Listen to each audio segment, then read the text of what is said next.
I've spent over 50 years watching people live and die. I've signed thousands of death certificates.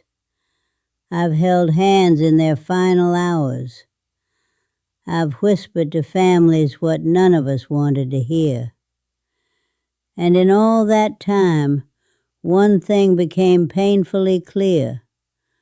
Most of those deaths did not have to happen when they did. Not from genetics, not from bad luck, but from choices. Small, silent, everyday choices. I want to tell you about 5 habits, 5 things that quietly, secretly shave years off your life, and what to do instead. Because the truth is, you are making choices every day. Choices that either extend your life or take years away without you even realizing it. The first habit is sitting. Oh, how we sit. We sit in cars. We sit at desks. We sit at the table. We sit on the couch. And we tell ourselves, I'll just rest a little. I first noticed this back in the 80s. I began keeping separate notes on patients who moved throughout the day versus those who sat constantly. Accountants, secretaries, executives, people who spent hours in chairs. Their hearts failed sooner. Their blood work aged faster. Their muscles shrank. Their joints stiffened. I watched it happen in real time. Even people who exercised in the morning, who thought a little walking or yoga would protect them, were not safe if they sat the rest of the day. I had a patient, a retired judge, who exercised every morning, 45 minutes on the dot, and thought he was safe. But then he would sit, reading, watching television, 10, 11 hours a day. He was dead at 71. Stroke. The exercise did not protect him from the stillness. I've seen it countless times. Movement is not optional. It is essential. The solution is simple. Move. Every hour. Stand up. Walk across the room. Stretch. Even a few minutes makes a difference. I do it every day. I have done it since I was young. I am 102 and I am still moving. The body was made to move. Sitting is a slow poison. The second habit is sleep. Not just getting enough, but getting the right kind.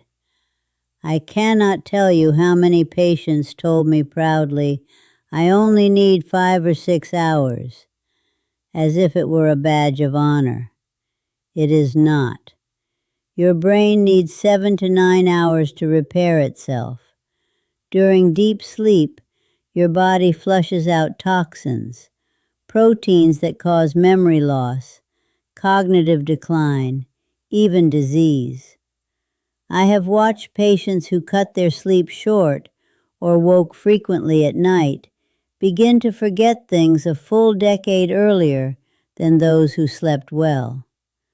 Broken sleep is worse than short sleep. Waking up 4 or 5 times a night, even briefly, prevents your body from reaching the deep, restorative stages. Many people don't even realize they are waking. Their spouses know, but they do not. If you wake up tired after 8 hours in bed, something is wrong. You must protect your sleep. Treat it as sacred. Sleep is not a luxury, it is survival. Without it, your body begins to fail in ways you cannot see. Your memory fades. Your energy drops. Your mood declines. And over time, your lifespan shortens. The third habit is loneliness. It may sound soft, but it is not. Loneliness triggers chronic stress. Cortisol stays high. Your immune system weakens. Inflammation rises. I have seen patients who were otherwise healthy deteriorate faster than those with serious diseases, simply because they lived alone, isolated, with no meaningful connection. Humans are not built to be alone.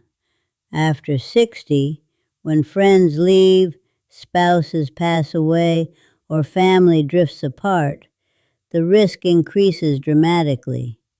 You must fight it. Call someone. Join a club. Volunteer. Make small connections.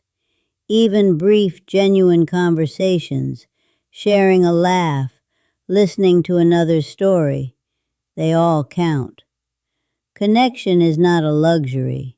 It is a necessity. I've seen people who were physically strong, with no medical conditions, decline quickly, simply because they were lonely. And I've seen others with chronic diseases live long, full lives because they had friends and family around them. The fourth habit is food. For decades, medicine gave bad advice. Low-fat diets, whole grains, cereal, juice. A generation of seniors ate toast and jam and wondered why their blood sugar spiraled out of control. After 60, your metabolism changes. Insulin sensitivity drops. Foods that were fine at 40 become inflammatory at 70. I changed my diet at 65.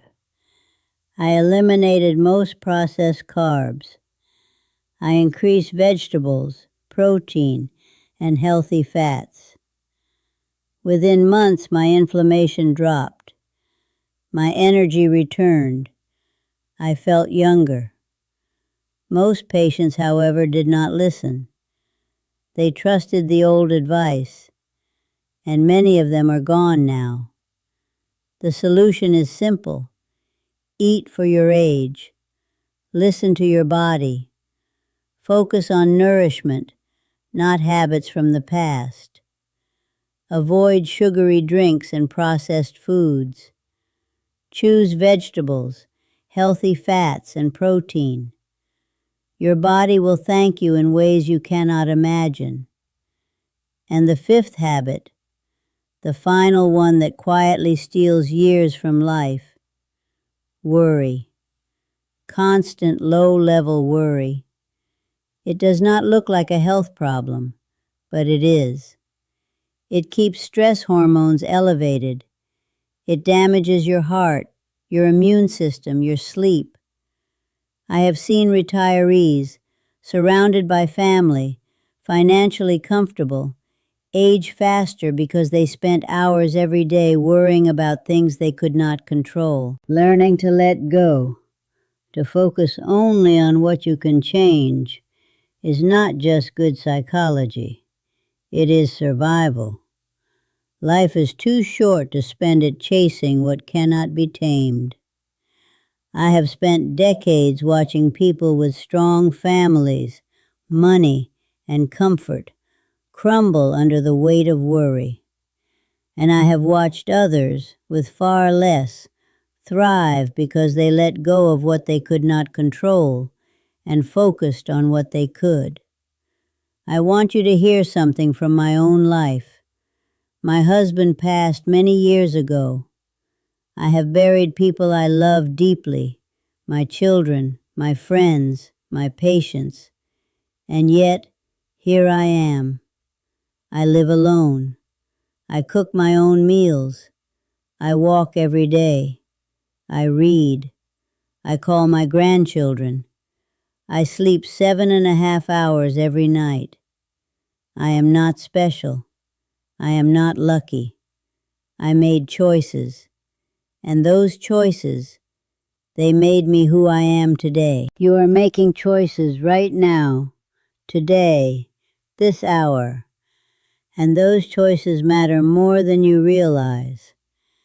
You do not have to change everything at once. Pick one habit, fix it, start there. The rest will become easier.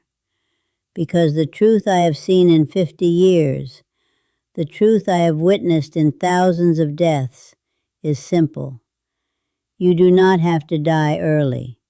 You can live longer, sharper, healthier, happier. You can still have years full of life, and it begins with the choices you make now. So tell me, which habit will you tackle first?